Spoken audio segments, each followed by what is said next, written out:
Welcome to an episode of Chat Sports Talk, and welcome to Week 11 of the college football season. That's right, Week 11 is upon us. We've had a couple iterations of the college football playoff poll, as well as my point index. Definitely a few differences between the two. Teams have done extremely well. I've seen teams finally get ranked, then get bounced because of not being able to handle the pressure. Air Force. I kind of knew that game was going to go that direction just because just how Service Academies play. And there's other news concerning another program and possible suspensions and a whole cavalcade of nonsense. But last week, I went crashing back down to earth. I went down to 7-5. I could not get anything right. That Air Force Army game, I knew Army's going to come in there and play them tough. I didn't think it would be that tough. They completely disbanded Air Force. Air Force couldn't do anything right. And went there. K-State almost pulled it off in Austin. Took the Longhorns and took them to overtime, where the Longhorns were able to prevail to maintain their grip on the Big 12. I thought USC was going to finally resurrect themselves against Washington. Probably the wrong game to do that. Penix Jr. definitely looked like he's probably a one of the premier quarterbacks for the Heisman this year. NC State, Miami, you don't know who's going to come out on top. I went Miami, NC State showed up. And then with UCLA and Arizona, I thought UCLA was going to burst the Arizona bubble of beating ranked teams. Not so fast. The Desert Swarm is alive and well and just took UCLA to task. Like I said, I went 7-5. I went crashing down, so I'm looking to rebound, probably get back to 8-4 mark. I think that's a good middle ground so far. And for Week 11, I have 12 games on the docket. I would like to discuss and go over that. But before I get into that one, let's go ahead and talk about the Wolverine in the room. The sign-stealing scandal around the University of Michigan. Now, as I said before, sign stealing is part of the game when you do it in the game. You do see it in the pros, you see it in college, you see it in baseball. Coaches from opposing teams can discuss things prior to facing off. I think Purdue was in contact with Ohio State before last year's Big Ten championship game. Some signs that Michigan used. That's not illegal. Stealing signs during the game, not illegal. Stealing signs during scouting, not really illegal. What is illegal, if it is true, there's a video out there that I said before, it's on the internet, which means it can be doctored. So you have to take it as you will, of a particular staffer going to a Central Michigan game, recording Michigan State signs, and he looked like he's wearing Central Michigan gear, and he's leaning over behind one of the coaches, and you look at his sunglasses, it looked like a blue light came on. Now, if that is true, that's illegal. Right now, the NCAA is investigating this. The Big Ten has now come out and go, hey, to the Michigan, what's your take on this? We're looking to suspend either your program or your head coach. They push back, going, you guys set the precedent, let the due process play out. And Michigan has a point.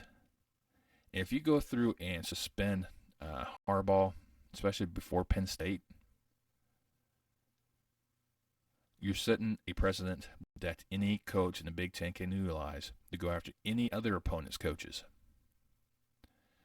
This is going to just snowball down a hill and just get bigger and bigger and bigger until you just don't know what to do anymore.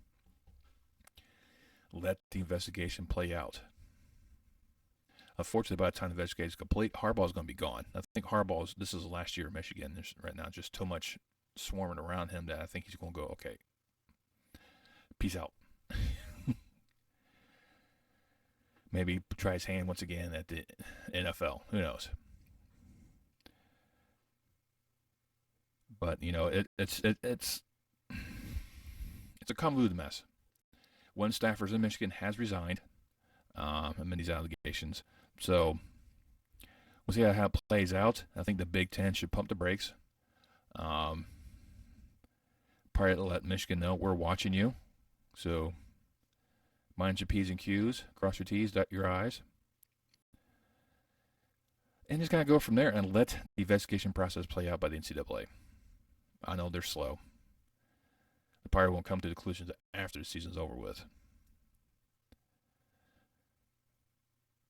But this whole thing of the Big Ten trying to jump ahead of this and impose their will on Michigan, such a bad precedent.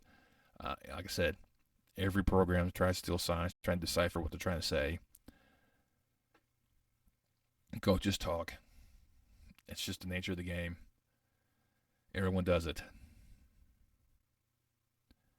But that's neither here nor there. You're here to get me on my soapbox about Harbaugh and me defending Harbaugh, which I don't want to do. You come to hear about my 12 games and the predictions, however right and wrong they are. And let's just go ahead and kick this off with the mentioned Michigan Wolverines heading to Happy Valley to take on Penn State in a huge Big Ten East clash. Now, Penn State's already fallen to Ohio State already. Franklin has a terrible, terrible record against Michigan and Ohio State. He doesn't really seem to beat them. And what Penn State could do here is muddy the waters of the Big Ten East by beating Michigan. And then if Michigan beat Ohio State in the year, they're in a conundrum between the three. That's just me looking for chaos. But with everything surrounding Michigan, how focused is Harbaugh right now in getting his team ready? I'm sure he's going to let his coaches get the team ready. McCaffrey should be more than ready to handle this one. I'm sure Penn State's looking forward to opposing their will. Corum's looking to try to really electrify this team. I mean, he's already had 16 touchdowns on this year for the Wolverines on the ground. So he's looking to impose his will. Penn State's defense definitely has to step up to corral that Michigan offense. Michigan's defense is no joke either. But Michigan has yet to really be tested this year. I think their biggest wins as far as UNLV and Rutgers. That doesn't scream quality matchups, even though those are two teams that are both eligible in their 9 wins this far this season. So it's going to be a true test for Michigan in Happy Valley. And I think Happy Valley is going to show up for this one right now, according to the line. Michigan's favored by 4. Go on the gamble. Brace the chaos. Going to Nittany Lions to win at home. Then we head over to Lexington, Kentucky, where the Wildcats will play host to the 8-1 Alabama Crimson Tide. Alabama wins this one. They clinch their position in Atlanta. It doesn't matter what Ole Miss does after that. They could lose the Iron Bowl and still make it because they beat Ole Miss already. Kentucky's just looking to play spoiler. Now, Leary is a competent quarterback, but he does tend to throw a lot of picks. He's like a 2-for-1 type of thing. 2 touchdowns on the pick a game. Davis is really looking to hit that 1,000-yard mark. He's 97 shy. He will struggle to hit that against the Alabama defense. Milroe has really stepped into his role nicely. Alabama has had bad outings in the first half the past couple weeks, and then came out in the second half and just dominated the team to win the game. I'm looking for it to happen again. This seems to be the Alabama's MO. Lull the team to a false sense of security. Going, yeah, we got the Tide, and then go, where did this team come from? This is like what happened against Tennessee. They just manhandled Tennessee. Tennessee just don't know, if it was up, down, left, right. It didn't matter. They were just confused. They couldn't stop anything. offense fell apart. The defense fell apart. Milroe executed a wonderful game in that aspect. Same thing with LSU. Bama was all over Daniels. And then you just ran away with it in the second half. Larry needs to watch out. It's going to be hard. I don't mean to say that condescendingly, like, because Alabama did hit Daniels pretty hard and knocked him out of the game. In a a lot of people online kind of say it's kind of weird how they call it targeting, even though the tackle's helmet hit the underneath the right there. Underneath the chin of Daniels. That's targeting. Anytime you lean in with your crown or your helmet, you're not supposed to do that. Now, I know a lot of, pundits try to say, well, that, how are you supposed to tackle? Well, your shoulder. That's what they're trying to do, is get away from those head-to-head contacts. You're using your head as a battering ram, because that leads to concussions and other brain trauma injuries further down the line. But that's a different topic. We're not talking about that one. But Alabama's defense is very tough, very fanatical getting to the quarterback. So Leary's going to have a hard day getting there. Dave's going to have a hard day getting running. Alabama's favored by 11. I'll at least go 7. I'm not going to advise to take Kentucky for the points, because it could be either way, but I would definitely go with Alabama to win in Kentucky and punch their ticket to Atlanta. Then we head down to Tallahassee, where undefeated Florida State is playing host to their in-state rival in ACC, the U of Miami. And Florida State's already got their ticket pretty much locked in Charlotte. There's waiting for the charge to be finalized. The win against Miami definitely will do that one. So I think the next one above them, right next to them, is Louisville with 1 loss. And if those two continue to be 2 teams remaining, I don't think no one's really going to question that. Miami's already out of the contention, so they can play spoiler, and they can beat Florida State to possibly knock out the ACC in possible playoff position. Who knows? But Van Dyke, even though his mother wears a Van Dyke shirt, has not been throwing a lot of dimes. Been throwing a lot of duds. So Van Duds hasn't been really living up to the hype. NC State struggled. Virginia struggled. I mean, it's just that the entire team seemed to kind of falter. They had a great start of the season when they beat A&M at home. But right now, Travis is being exceptional out there in Florida State. Another one you probably really consider for the Heisman. Right there with almost 25 yards passing, 19 touchdowns, and 2 picks. Those are pretty good numbers. Benson, decent running back in the backfield. So Florida State's more of an aerial game. But I don't think Miami's going to have much of a chance against these guys. And I'm going Seminoles to win. Right now, they're favored by 14. I don't think I'll stick with that. Then we head to Seattle. It's the 5th-ranked Huskies, who just completely been ostracized, even in my point index. We'll take on 18th-ranked Utah in a huge clash in the Pac-12. Utah's defense will be put to the test against Penix Jr. Penix Jr., over 3,200 yards passing, 26 touchdowns, 7 picks. He's definitely one of the front runners for the Heisman Trophy. They also have Johnson in the backfield for the Huskies, who under 700 yards but 10 touchdowns. So he's a decent complement to Penix in that passing attack for Washington. Washington has a great defense. I won't say a great defense. An opportunistic defense. The defense can step up and clamp down. I mean, look what they did against Oregon. They've done that with USC, another team that's highly touted offensively, even though their defense is completely lacking. And Utah's offense sputters. they have fits. I mean, it's their defense steps up to the plate to offset the offense, and it doesn't always translate into consistency between them. Utah's looking to try to stay in the hunt because they're 4-2 in conference play. So they're kind of looking, kind of keeping pace with Oregon. But I have a feeling Washington's going to be too much. Right now, Washington's favored by 9. I like that. That plays respect to Utah's defense. I'm also picking the Huskies. Then we head to Columbia, Missouri, as the 14th ranked Tigers play host to 13th ranked Volunteers. Both the programs have no shot at,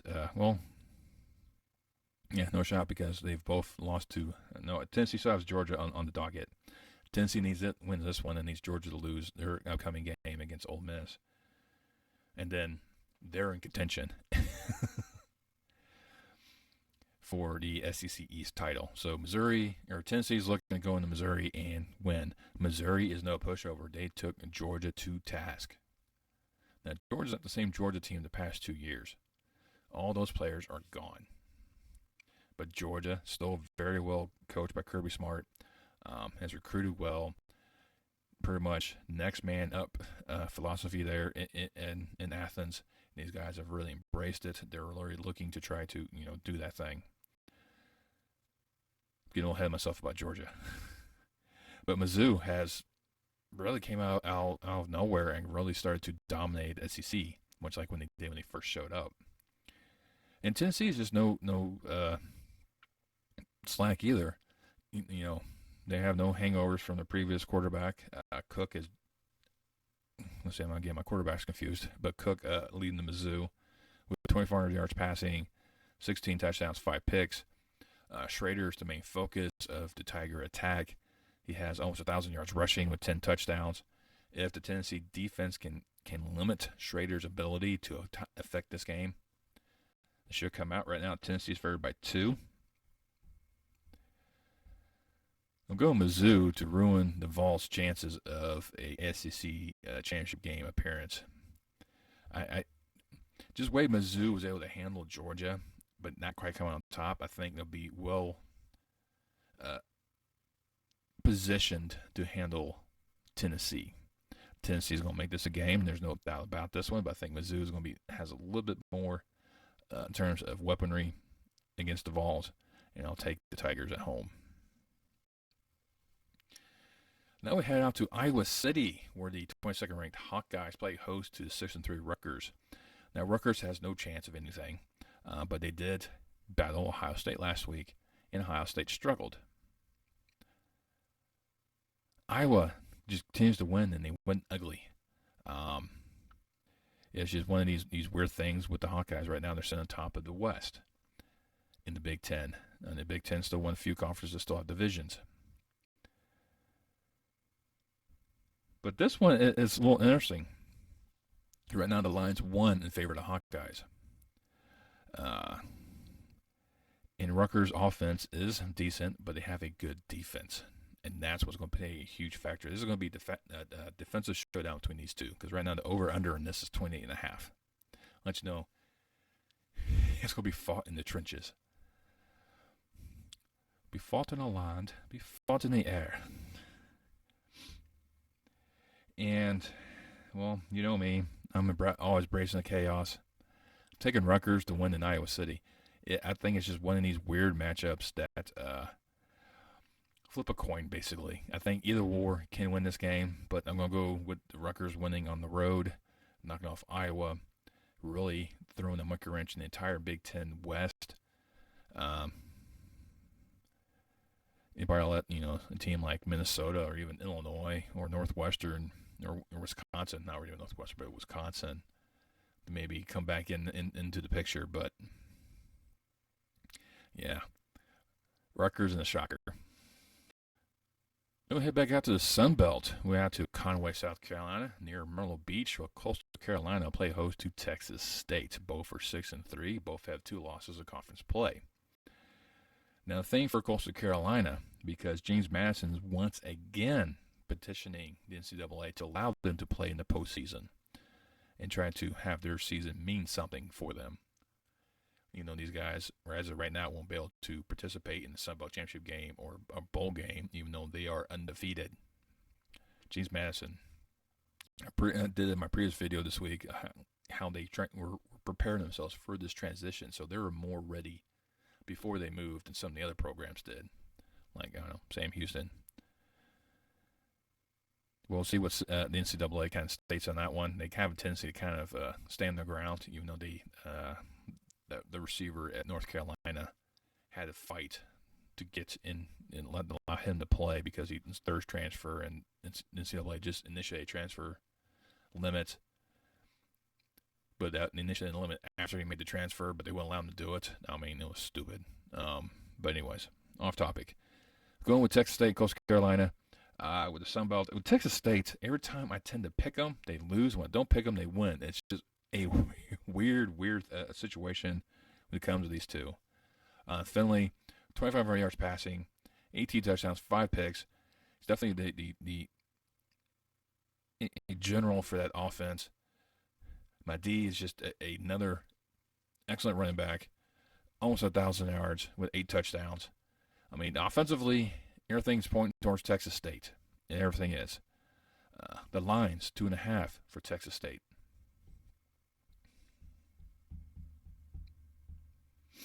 You already guessed it. Coastal Carolina. I don't think Coastal's looking to insert their dominance and trying to make sure that, if James Madison is not allowed, they are the representative of the Eastern Division for the Sun Belt Championship. And winning against Texas State will definitely solidify that, rubber stamp it. But we'll see how things kind of play out with James Madison. We'll see how this game plays out. When it comes to Sun Belt football, I tend to be more wrong than right. Same thing with Mac. But we'll see how that one kind of plays out.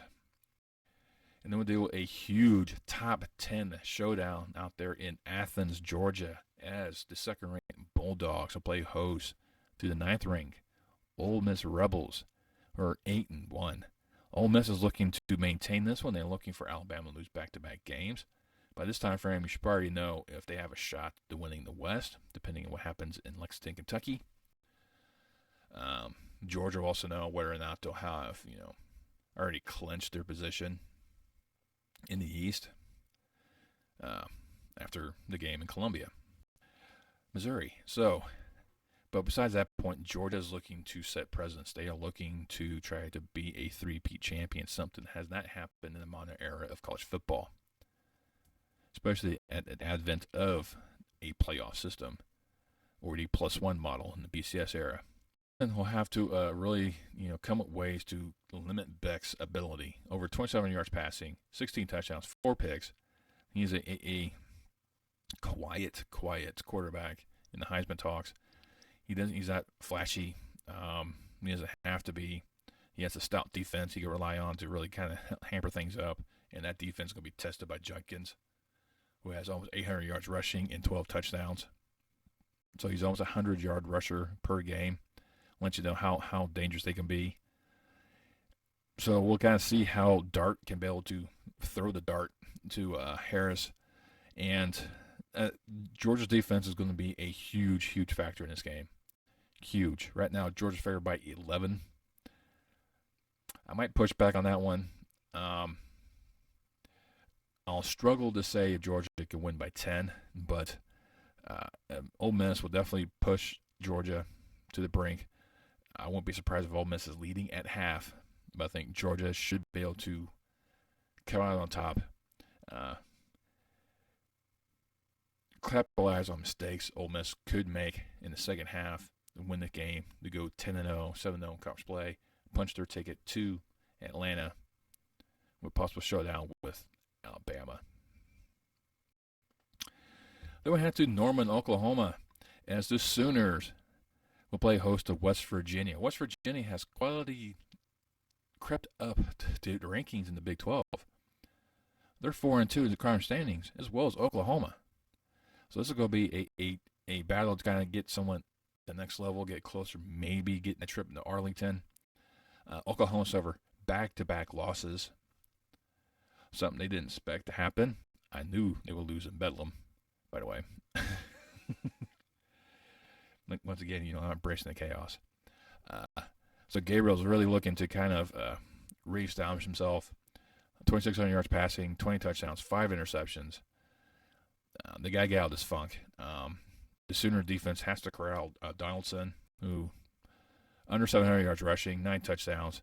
Should really be much of a problem. I think Oklahoma's will find ways to fix the issues they showed for the past 2 weeks, correct the program, stop their slide, and start trying to get back up that ladder once again. Oklahoma's favored by 11.5. I'm not sure about that one, but I'm still picking the Sooners to beat West Virginia. And one of the premier clashes of the ACC, Duke and North Carolina. And no, we're not talking about on the court. We're talking about on the field. The greatest basketball rivalry is now translated to the football field. These two programs have let the nation know they're not just a basketball school. They can also do football. Right now, North Carolina is still ranked at 7-2. Duke 6-3. Both of them have 2 losses in the ACC play. The possibility of them getting to the championship game are almost nil. Both these teams have been struggling left, right. North Carolina just keeps to fumbling. I mean, they lost to Virginia. Really, really, really hurt them. Beating Campbell last week. It's kind of an ego boost, if you want to call it that. And you saw how Duke played against Louisville. You saw how they played against Notre Dame. Duke does have a defense. Duke does have a rushing attack. And that's one thing Duke will have to rely on is the running game. North Carolina's defense, almost non-existent. May needs to get back on the horse, really dominate this gameplay. 2,800 yards passing, 20 touchdowns, 5 interceptions. One of the top names should be up there for the Heisman. And I really think the Tar Heels will find ways to establish themselves and be dominant in this rivalry between them and the Blue Devils. And North Carolina's favored by 14, and everything's pointing towards North Carolina. My talks point towards North Carolina. Duke. I think Duke's will come in here and shock North Carolina. Especially if they're able to run the game, run the ball, dominate that way, control the possessions, limit the opportunity May has, and collapse the line around May. That should really allow for Duke to win. But the problem is, can they do that and also contain Hampton, who's a 1,000-yard rusher? This is going to be an extreme choice right here. I know I'm going on the line immensely on this one, so I would not be surprised if this turns out to be an L for me at all. But it's just one of these things that everything's pointing towards North Carolina. Sooner or later, you got to look at these factors. It's like, okay, it's too much one-sided, especially when the program, as decent as Duke is, it's on par with North Carolina. I said it. So that's why I'm going with Duke to win at Chapel Hill. We head out there to Eugene, Oregon, as the sixth ranked, not Seth. Tweet.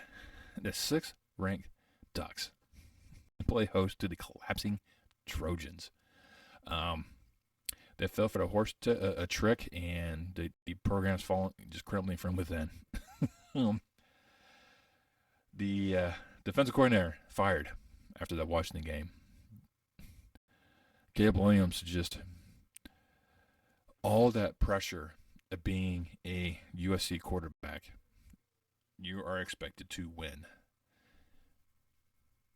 and win championships, win the Pac-12 title, and they have no chance. More likely, they are out of the picture.